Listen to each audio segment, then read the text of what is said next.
जय जगन्नाथ फ्रेंड देखंतु ब्लॉक रे आपण मानक पई नुआ नियुक्तिर नोटिफिकेशन आसीगला जो थी कि आपण मानकर नो एग्जाम रही अर्थात आपण मानक कौन प्रकार रो एग्जाम देबा को पड़िबो नाही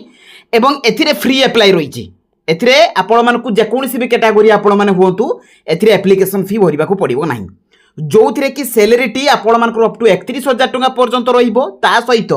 ए जॉब रे आपण मानकर क्वालिफिकेशन केते रहिबो वैकेंसी केते रही कौ पोस्ट रो वैकेंसी आसी आपण मानकर अप्लाई रो डेट केबे रही अप्लाई रो लास्ट डेट केबे रही सिलेक्शन प्रोसीजर कौन रहिबो एवं डॉक्यूमेंट सब कौन कौन दरकार सब डिटेल्स इनफॉरमेशन मु आपण मानकु देबी ता सहित कहि देबी जे आपण माने एथिरे अप्लाई करिवे किपरि पूरा स्टेप बाय स्टेप प्रोसेस कहबी तेनु वीडियोटी को शेष पर्यंत देखंतु एवं जो माने भी नुआ करी भाबरे हम चैनल को विजिट करूचंती चैनल को सब्सक्राइब करबा सहित टेलीग्राम चैनल ले जॉइन हो जांतु। तो चलतु देखा ये ब्लॉक रे आसथिबा आपण मानकर नुआ नियुक्तिर तार ऑफिशियल नोटिफिकेशन कौन रोची एवं एथिरे आपण माने अप्लाई करिवे किपरि।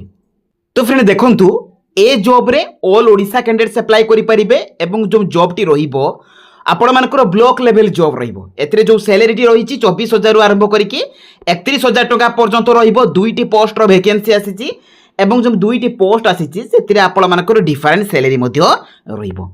एथिरे देखंतु आपण मानकर डिस्ट्रिक्ट प्रोजेक्ट कोऑर्डिनेटर एवं डिस्ट्रिक्ट अकाउंटेंट ए दुईटी पोस्ट रो वैकेंसी आपण मानक पई आस जाईची एवं कैटेगरी वाइज केते वैकेंसी रहिची ता मु आपण मानक ऑफिशियल नोटिफिकेशन ले होइबे एवं देखंतु सिलेक्शन प्रोसीजर कोन रहिबो मार्क बेसिस अनुसार नो एग्जाम रहिची इंटरव्यू रहिबो ता परे परे आपण मानकर डॉक्यूमेंट वेरिफिकेशन रहिबो तेनो कौन सी प्रकार आपण मानकर ए दुईटी जाक पोस्ट रे एग्जाम देबा को पड़िबो नाही बिना एग्जाम रे आपण मानकर एथिरे इंटरव्यू माध्यम रे एवं मार्क को नेकी आपण मानकर सिलेक्शन रहिबो।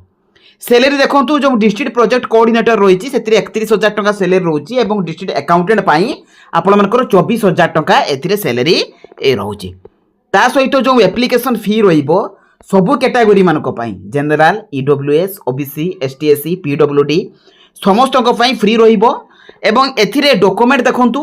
मोस्ट इंपोर्टेंट रही आपण मानक पाई ए डॉक्यूमेंट नथिले आपण माने अप्लाई करि परिबे नाही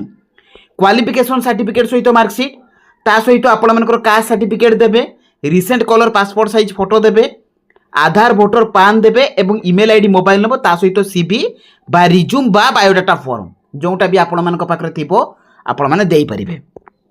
एथिरे देखंतु जो एप्लिकेशन मोड रहिबो ऑनलाइन माध्यम रहिबो अप्लाई टी ऑलरेडी आरंभ हो जाईची एवं ए जॉब नोटिफिकेशन आपण माने jobska.in लु आपण माने पाई जाई परिबे नोटिफिकेशन भी पाई परिबे आपण माने सब डिटेल्स पाई परिबे एवं किबोली भाबरे नोटिफिकेशन को डाउनलोड करिकि आपण माने ऑनलाइन माध्यम रे अप्लाई करिवे। तो चलंतु देखिबा यार पूरा फुल प्रोसेस।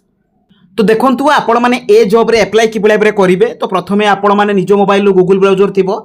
तो से गूगल ब्राउजर को आपण माने ओपन करिवे ओपन करिकि आपण माने jobska.in लिखिबे देखंतु एई पली भाबरे आपण माने लेखि कोन करिवे ना सर्च करिवे तो सर्च कला परे आपण मानकर जॉब्स कार्ड लेखा आसीबो ता ऊपर आपण माने क्लिक करिवे क्लिक कला परे देखंतु आपण मानकर पेज ओपन हो जिवो जोटा कि आपण मानकर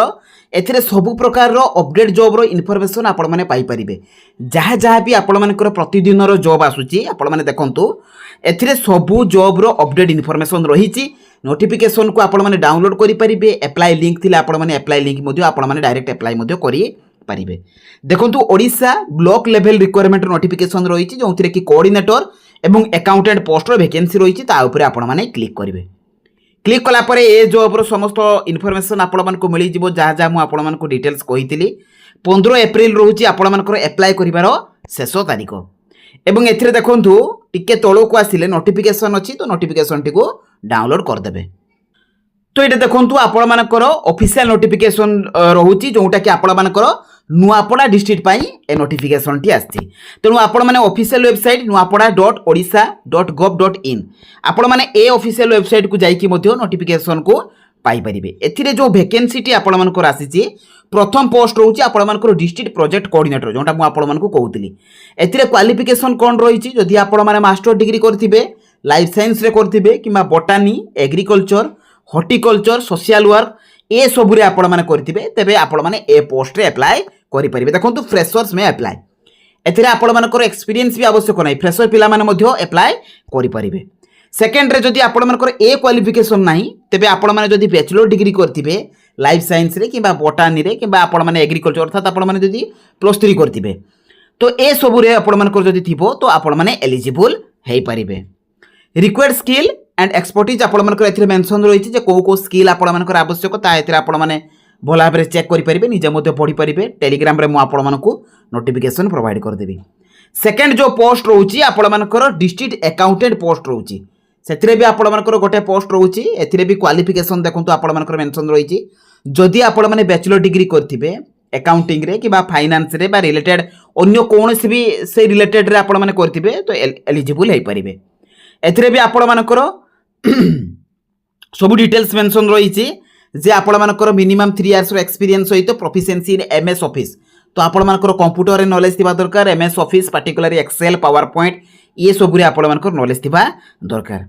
ता सहित एथिरे आपण मानकर एबिलिटी टू वर्क इंडिपेंडेंटली निजर कार्य करिवार दक्षता थिबा आवश्यक एवं ए जॉब रे आपण माने अप्लाई कि भाव में करेंगे देखु आपण मानकु सीवी निजर जदि सीवी थिबो किंबा रिज्यूम जदि थिबो सेटा को आपण मानकु ए जीमेल ले सेंड करबा को पड़िबो। देखंतु जो माने भी बायोडाटा फॉर्म बा सीवी बा रिज्यूम जो मानकर भी नाही से माने यूट्यूब रे देखि कि मध्य बनै पारिबे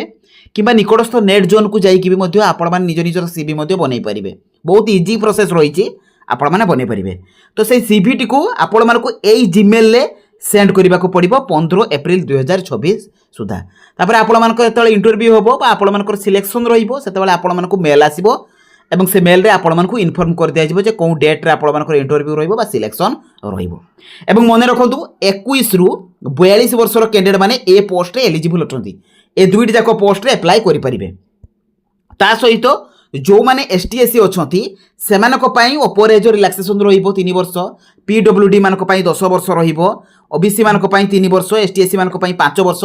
ए सब रे आपण मानक अपर एज रिलैक्सेशन मिलिबो। किंतु जो माने जनरल अछंती से माने 21 रु 42 वर्ष पर्यंत पिला माने अप्लाई करि परिबे। एवं जो अप्लाई रो लास्ट डेट रहिबो आपण मानक 15 एप्रिल सुधा सेंड कर देबा को पड़िबो। आपण माने जानले निजर जीमेल को जिबे जीमेल रु आपण माने सेंड कर देई पारिबे।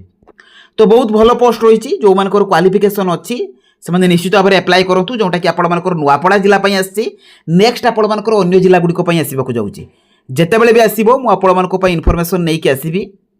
एवं जितेबाला भी आपर मन में किसी डाउट आसो मत कमेंट बॉक्स में शेयर करेंगे। वीडियोटी भल लगी चैनल को सब्सक्राइब करदे वीडियो को लाइक करेंगे और सांगसाथी मान पाखु शेयर करदे।